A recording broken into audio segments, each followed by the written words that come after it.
ਅਧਿਆਤਮਕ ਮੰਡਲ ਦੇ ਨੇ। ਵਿਆਹ ਦੇ ਵਿੱਚ ਪੰਥਕ ਫੈਸਲੇ ਮੁਤਾਬਕ ਅਸੀਂ ਇਹ 4 ਲਾਵਾਂ ਦਾ ਪਾਠ ਕਰਦੇ ਹਾਂ। ਆਤਮਾ ਤੇ ਪਰਮਾਤਮਾ ਦੇ ਮਿਲਨ ਦਾ ਇਹਨਾਂ 4 ਪੜਾਵਾਂ ਦੇ ਜ਼ਿਕਰ ਹੈ, ਜਿਸ ਨੂੰ ਅਸੀਂ ਸਮਾਜਿਕ ਤੌਰ ਤੇ ਪੰਥਕ ਫੈਸਲੇ ਦੇ ਮੁਤਾਬਕ ਇਸਤਰੀ ਤੇ ਪੁਰਸ਼ ਦੇ ਮੇਲ ਦੇ ਚੋਂ ਇਹਨਾਂ ਲਾਵਾਂ ਦਾ ਪਾਠ ਕਰਦੇ ਹਾਂ। ਇਹਨਾਂ ਨੂੰ ਉਸ ਆਨੰਦ ਕਾਰਜ ਦੇ ਵਿੱਚ ਸ਼ੁਮਾਰ ਕਰਦੇ ਹਾਂ ਪੰਥਕ ਫੈਸਲੇ ਮੁਤਾਬਕ। ਧੰਨ ਗੁਰੂ ਰਾਮਦਾਸ ਜੀ ਮਹਾਰਾਜ ਇਸ ਦੇ ਵਿੱਚ ਦੱਸਦੇ ਨੇ, ਮਨੁੱਖ ਧਰਮ ਦੇ ਮਾਰਗ ਤੇ ਕਿਹੜੇ ਪੜਾਅ ਤੇ। ਸਰੀਰ ਨੂੰ ਵੇਖ ਕੇ ਪਤਾ ਚੱਲ ਜਾਂਦਾ ਹੈ ਇਹ ਅਜੇ ਪਹਿਲੇ ਪੜਾਅ ਤੇ ਬੱਚਾ ਹੈ, ਇਹ ਦੂਜੇ ਪੜਾਅ ਤੇ ਪਹੁੰਚ ਗਿਆ ਜਵਾਨ ਹੈ, ਇਹ ਤੇ ਤੀਜੇ ਪੜਾਅ ਤੇ ਪਹੁੰਚ ਗਿਆ ਬਿਲਕੁਲ ਬੁੱਢਾ ਹੋ ਗਿਆ, ਬਿਰਧ ਹੋ ਗਿਆ। ਸਰੀਰ ਅੱਖਾਂ ਨਾਲ ਦੇਖ ਕੇ ਤੇ ਸਰੀਰ ਦੇ ਪੜਾਅ ਬਾਰੇ ਅਸੀਂ ਦੱਸ ਦਿੰਦੇ ਹਾਂ। ਇਸ ਮਨੁੱਖ ਦਾ ਧਿਆਨ ਧਰਮ ਦੇ ਮਾਰਗ ਤੇ ਕਿਹੜੇ ਪੜਾਅ ਤੇ ਹੈ, ਕਿਸ ਤਰ੍ਹਾਂ ਦੱਸੋਗੇ? ਸਿਰਫ ਮਨੁੱਖ ਆਪਣੇ ਬਾਰੇ ਜਾਣ ਸਕਦਾ ਹੈ ਕਿ ਮੇਰਾ ਧਿਆਨ ਕਿਹੜੇ ਪੜਾਅ ਤੇ ਹੈ। ਧਿਆਨ ਚਲਿਆ ਵੀ ਹੈ ਕਿ ਨਹੀਂ ਇਹ ਵੀ ਦੇਖ ਸਕਦਾ ਹੈ, ਔਰ ਇਹਨੂੰ ਦੇਖਣ ਵਾਸਤੇ ਵੀ ਥੋੜੀ ਗਹਿਰਾਈ ਚਾਹੀਦੀ ਹੈ, ਥੋੜੀ ਗਹਿਰਾਈ ਚਾਹੀਦੀ ਹੈ। दूसरा नुकता मैं अर्ज करा, जैसे जैसे ध्यान गहरा होता है वैसे वैसे ज्ञान उच्चा उठता है। ध्यान दी गहराई ज्ञान दी उच्चता नूं जन्म देंदी है।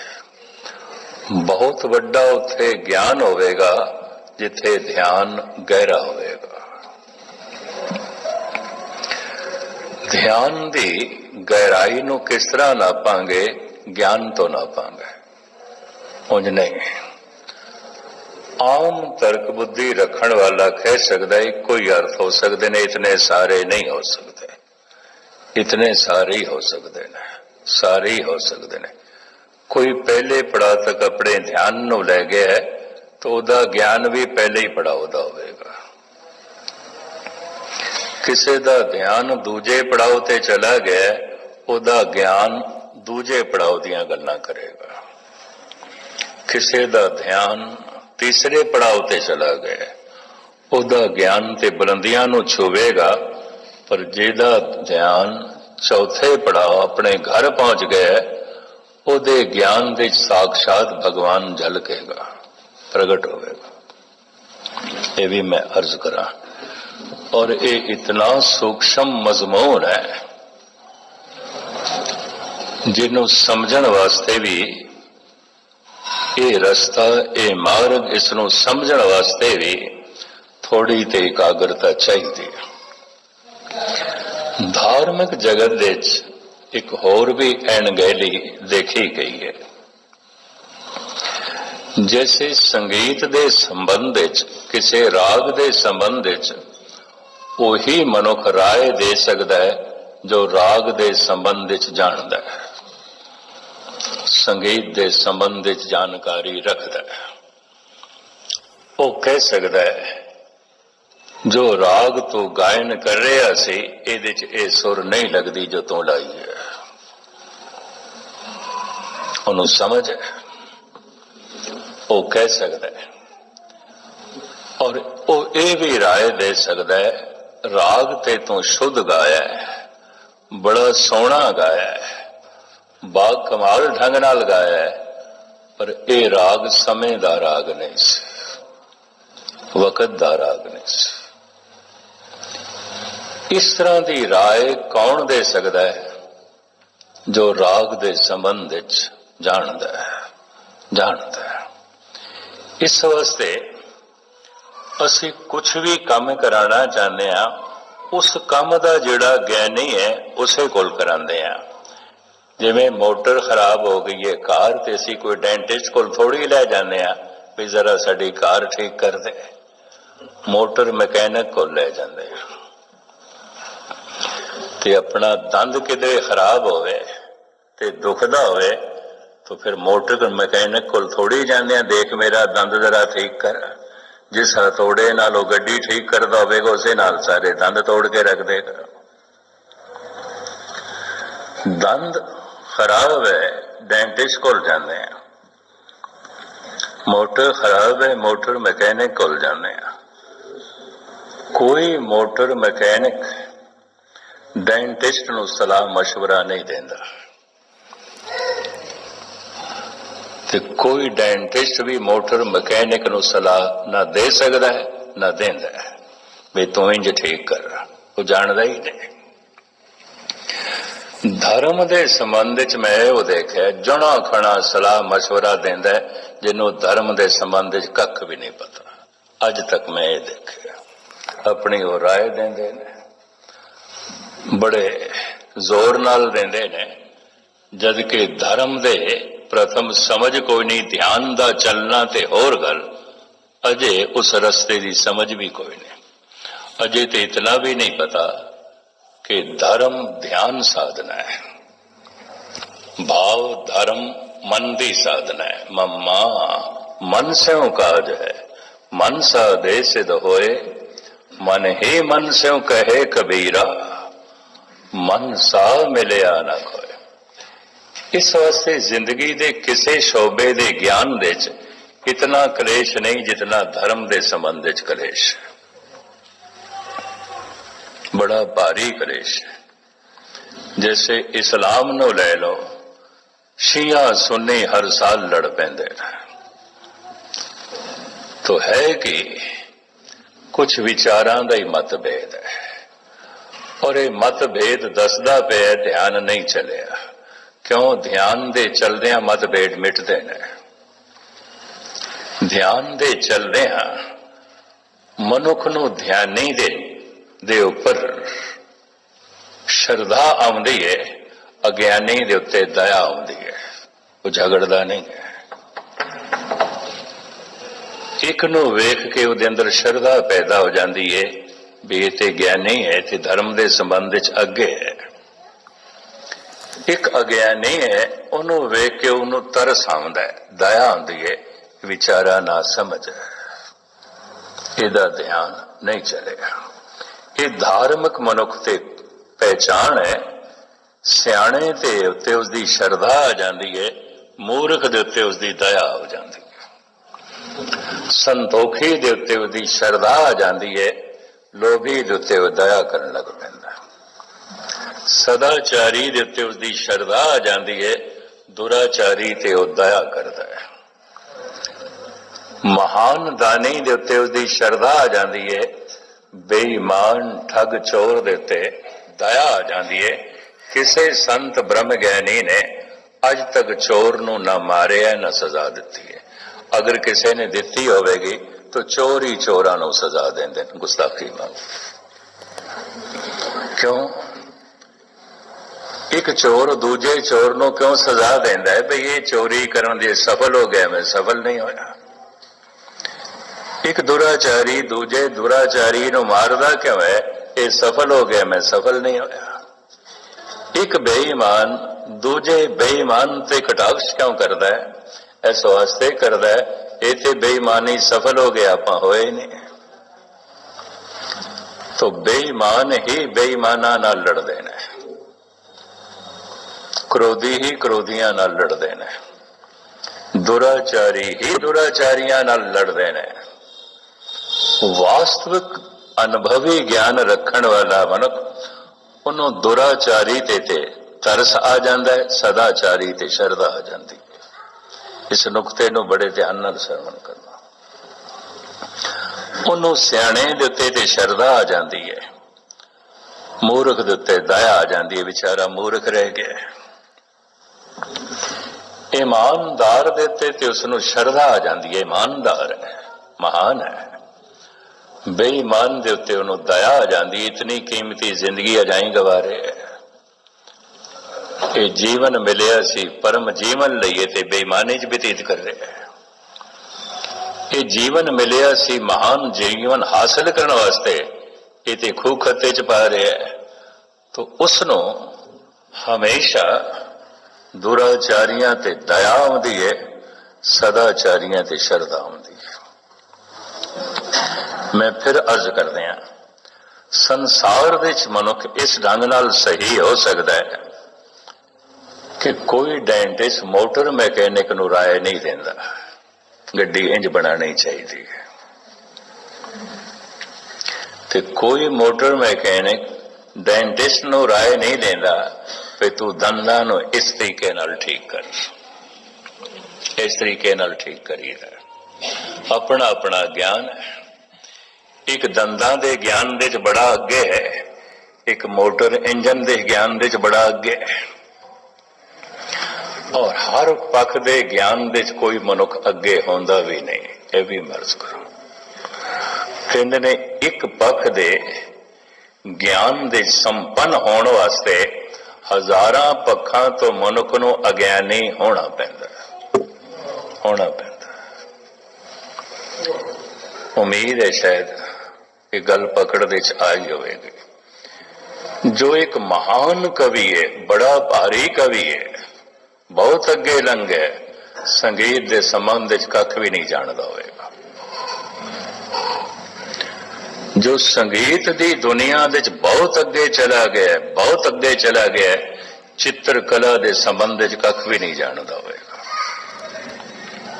और जो चित्रकला के संबंध बहुत अगे चला गया, बहुत अगे चला गया, मूर्ति कला के संबंध कुछ भी नहीं जानता होगा। संसार का कोई भी ज्ञान उस ज्ञान दे संपन्नता हासिल करने वास्ते वो ज्ञान मनुख नूं हजारां पहलुआं तो अज्ञानी बना देता है। वो बहुत कुछ बहुत पहलुआं बारे नहीं जानता, नहीं जानता। एक ईश्वरी ज्ञान है, अगर किसी नूं हासिल हो जाए वो मनुख हर पासे संपन्न हो जाता है। यह भी महर्ज करता है। ਉਹਦੇ ਅੰਦਰੋਂ चित्र कला, मूर्ति कला, संगीत कला, काव्य कला, पता नहीं कितनी कला की तरह ਉਹਦੇ अंदर कलावां जन्म लैंदियां ने। परमात्मा सर्व कला का ज्ञानी है। हम मूर्ख तुम चतर सियाणे, तू सर्व कला का ज्ञाता। उस सर्व कला समर्थ नाल, उस सर्व कला दे ज्ञानी नाल जब कोई जुड़दा है, बड़ियां कला उसके अंदरों भी फुटन लग पैंदियां। ये भी महर्ज करते हैं। और ये भी प्रभु नाल जुड़े मनुख की एक पहचान समझ लेना। ये भी महर्ज करा। बड़े गुरु बने बैठे ने, कवियां कोल बोल लिखा के अपने अपना मोर लांदे ने भी साडी बाणी।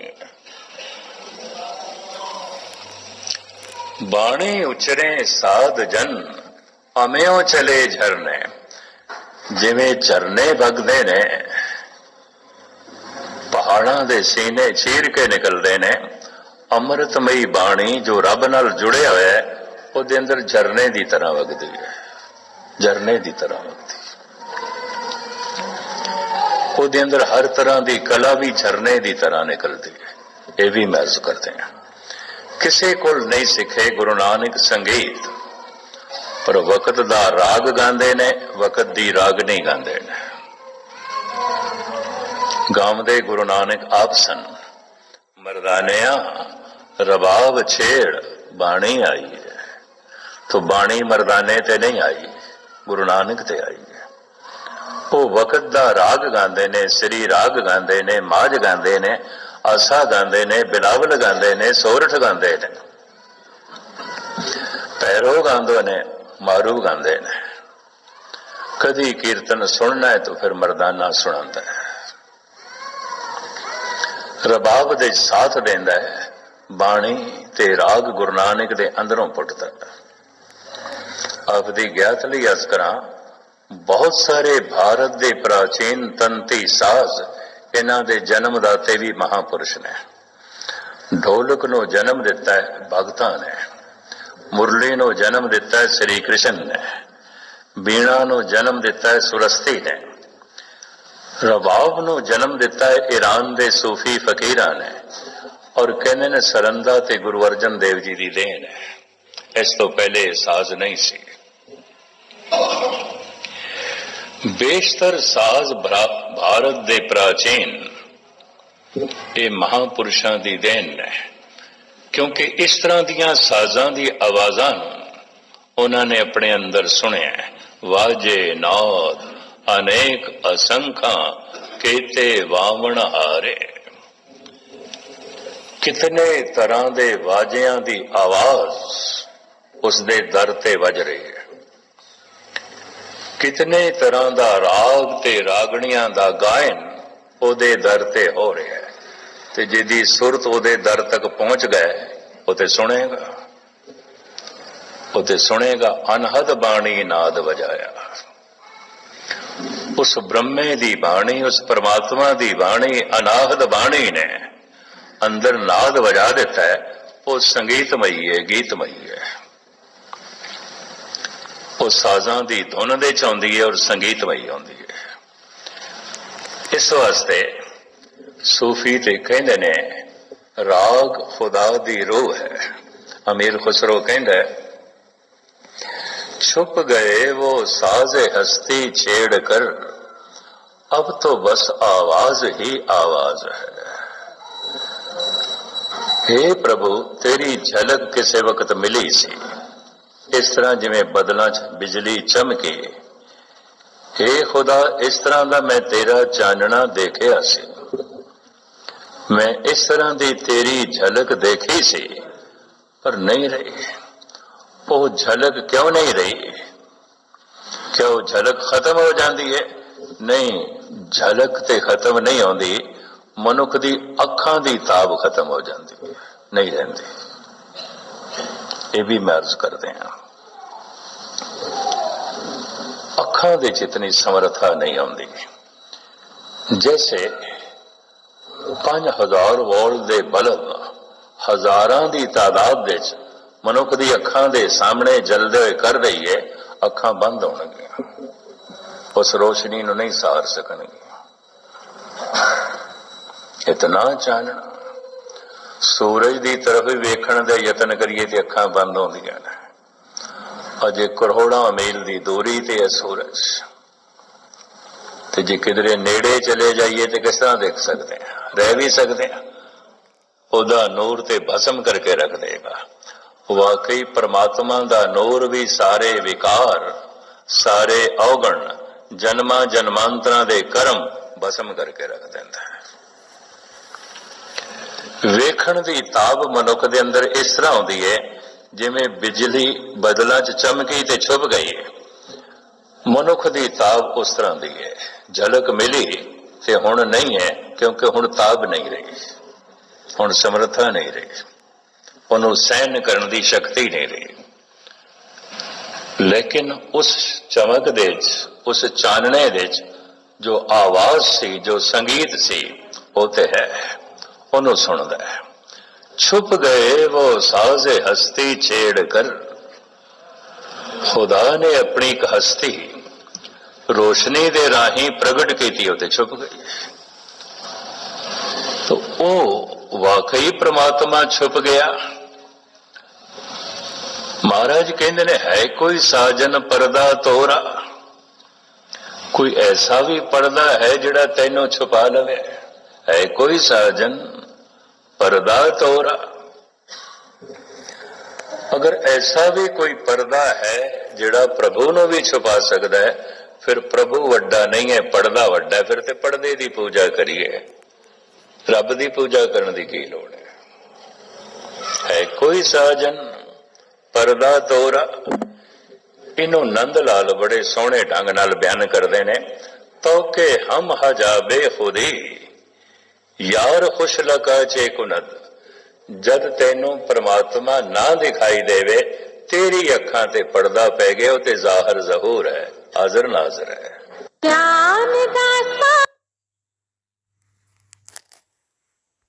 अहीं प्रगट की होते छुप गई। ਹੰਕਾਰ ਦਾ ਹਜਾਬ, ਹੰਕਾਰ ਦਾ ਪਰਦਾ ਤੇਰੀ ਅੱਖਾਂ ਤੇ ਪੈ ਗਿਆ ਹੋਵੇਗਾ, ਨਿਰੰਕਾਰ ਨਹੀਂ ਦਿਖਾਈ ਦਿੰਦਾ। ਤੋ ਕਿ ਹਮ ਹਜਾਬੇ ਖੁਦੀ ਯਾਰ ਖੁਸ਼ਲਾ ਕਾਚੇ ਕੁਨਦ, ਉਹ ਚਮਕਦਾ ਹੋਇਆ ਯਾਰ ਕੀ ਕਰੇ, ਤੇਰੀ ਅੱਖਾਂ ਦੇ ਉੱਤੇ ਪਰਦਾ ਪਿਆ ਹੈ, ਉਹ ਤੇ ਚੰਨ ਦੀ ਤਰ੍ਹਾਂ ਸਾਹਮਣੇ ਪ੍ਰਗਟ। ਭਾਈ ਨੰਦ ਲਾਲ ਕਹਿੰਦੇ ਉਹ ਤੇ ਚੜਿਆ ਹੋਇਆ ਚੰਨ ਦੀ ਤਰ੍ਹਾਂ ਸਾਹਮਣੇ ਪ੍ਰਗਟ ਹੈ, ਨਹੀਂ ਤੈਨੂੰ ਦਿਖਾਈ ਦਿੰਦਾ ਤਾਂ ਕੀ ਕਰੀਏ, ਤੇਰੀ ਅੱਖਾਂ ਤੇ ਹੀ ਹਜਾਬ ਹੈ।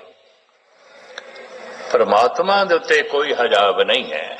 ਹੈ ਕੋਈ ਸਾਜਨ ਪਰਦਾ ਤੋਰਾ, ਹੈ ਕੋਈ ਇਸ ਤਰ੍ਹਾਂ ਦਾ ਪਰਦਾ, ਇਹ ਸੱਜਣ ਜਿਹੜਾ ਤੈਨੂੰ ਛੁਪਾ ਦੇਵੇ।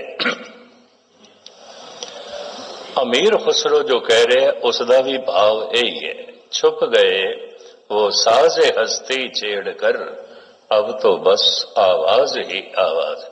ਉਹਦੀ ਆਵਾਜ਼ ਸੁਣਾਈ ਦੇ ਰਹੀ ਹੈ, ਉਹਦੀ ਆਵਾਜ਼ ਸੰਗੀਤਮਈ ਹੈ, ਉਹਦੀ ਆਵਾਜ਼ ਗੀਤਮਈ ਹੈ। ਵਾਜੇ ਨਾਦ ਅਨੇਕ ਅਸੰਖਾਂ, ਕੇਤੇ ਬਾਵਣ ਹਾਰੇ, ਕੇਤੇ ਰਾਗ ਪਰੀ ਸਭ ਕਈਆਂ, ਕੇਤੇ ਗਾਵਣ ਹਾਰੇ। ਕਿਧਰੇ ਇਹ ਨਾ ਸਮਝ ਲੈਣਾ ਸੋ ਦਰੋ ਦੇ ਦਰ ਤੇ ਇੱਕ ਲੰਬੀ ਜਿਹੀ ਸਟੇਜ ਬਣੀ ਹੋਵੇਗੀ, ਬਹੁਤ ਸਾਰੇ ਰਾਗੀ ਬੈਠੇ ਹੋਣਗੇ ਤੇ ਕੀਰਤਨ ਕਰਦੇ ਪਏ ਹੋਣ, ਰਾਗ ਅਲਾਪਦੇ ਪਏ ਹੋਣਗੇ, ਫਿਰ ਤੇ ਸਾਕਾਰ ਪ੍ਰਮਾਤਮਾ ਵੀ ਕੋਈ ਵਿਅਕਤੀ ਦੀ ਤਰ੍ਹਾਂ ਬੈਠਾ ਹੋਵੇਗਾ। ਉਹ ਤੇ ਇੱਕ ਵਿਆਪਕ ਸ਼ਕਤੀ ਹੈ, ਉਹ ਤੇ ਸਰਵ ਵਿਆਪਕ ਹੈ। ਦਰਅਸਲ ਉਹਦੇ ਵਿੱਚੋਂ ਹੀ ਸੰਗੀਤ, ਰਾਗ, ਨਾਦ, ਗਿਆਨ, ਵਿਗਿਆਨ ਸਭ ਉਸ ਤੋਂ ਹੀ ਪ੍ਰਗਟ ਹੁੰਦਾ ਹੈ। ਦੂਸਰਾ ਨੁਕਤਾ ਵੀ ਮੈਂ ਬਿਆਨ ਕਰਦੇ ਹਾਂ, ਹਰ ਮਨੁੱਖ ਕੋਲ ਅਗਰ ਕਿਸੇ ਪੱਖ ਦਾ ਵੀ ਗਿਆਨ ਹੋਵੇ, ਉਹ ਗਿਆਨ ਉਧਾਰ ਹੈ, ਸਭ ਪ੍ਰਮਾਤਮਾ ਤੋਂ ਆਇਆ, ਉਸਦਾ ਆਪਣਾ ਨਹੀਂ ਹੈ, ਆਪਣਾ ਨਹੀਂ। ਸਿਰਫ ਇਤਨਾ ਹੈ, ਸੱਚੇ ਈਮਾਨਦਾਰ ਕਬੂਲ ਕਰਦੇ ਨੇ, ਪ੍ਰਭੂ ਅਸੀਂ ਤੇ ਕੁਛ ਵੀ ਨਹੀਂ, ਸਭ ਕੁਝ ਤੇਰਾ ਹੀ ਹੈ, ਇਹ ਗਿਆਨ ਤੇਰਾ ਹੈ। ਪਰ ਹੰਕਾਰੀ ਕਹਿੰਦੇ ਨਹੀਂ, ਇਹ ਗਿਆਨ ਮੇਰਾ ਹੈ, ਇਹ ਗਿਆਨ ਮੇਰਾ ਹੈ। ਅੱਜ ਤੱਕ ਕਿਸੇ ਬ੍ਰਹਮ ਗਿਆਨੀ ਨੇ ਨਹੀਂ ਆਖਿਆ ਗਿਆਨ ਮੇਰਾ ਹੈ। ਹੁਣ ਗਿਆਨ ਸਾਰਾ ਬਾਣੀ ਦੇ ਚ ਹੈ ਨਾ, ਤੇ ਗੁਰੂ ਨਾਨਕ ਦੇਵ ਜੀ ਕਹਿੰਦੇ ਨੇ ਬਾਣੀ ਮੇਰੀ ਨਹੀਂ ਹੈ, ਨਹੀਂ। तो फिर किस दी है, जैसे में आवे खसम की बाणी, तैसड़ा करी ज्ञान वे लालो। ते ज्ञान सारा बाणी दे च है, ते जे बाणी खसम दी है तो ज्ञान भी खसम दा। नानक जी सुना रहे हैं, एक सही ईमानदार आत्मा कबूल कर लेगी ये ज्ञान मेरा नहीं है। कलगीधर पातशाह कहते ने, जो निज प्रभ मोह सो कहा, सो कहो जग माय। जो प्रभु ने आख्या मैं सुने, जगत नो कह रहे हैं, मेरे बोल नहीं ने। गुरु गोबिंद सिंह जी महाराज इसी तरह ही मोहम्मद साहब ने कह दिता, एक कुरान मेरे ते नाजल होई है, अलहाम है, मेरी नहीं है। उस वक्त लोगों ने बहुत विश्वास भी किया, खास करके उन्होंने पत्नी ने विश्वास कर लिया, क्योंकि अनपढ़ सन मोहम्मद साहब, बिल्कुल अनपढ़, ते बिल्कुल लयबद्ध कुरान, संगीतमयी, गीतमयी, सब कुछ लयबद्धता दे सी।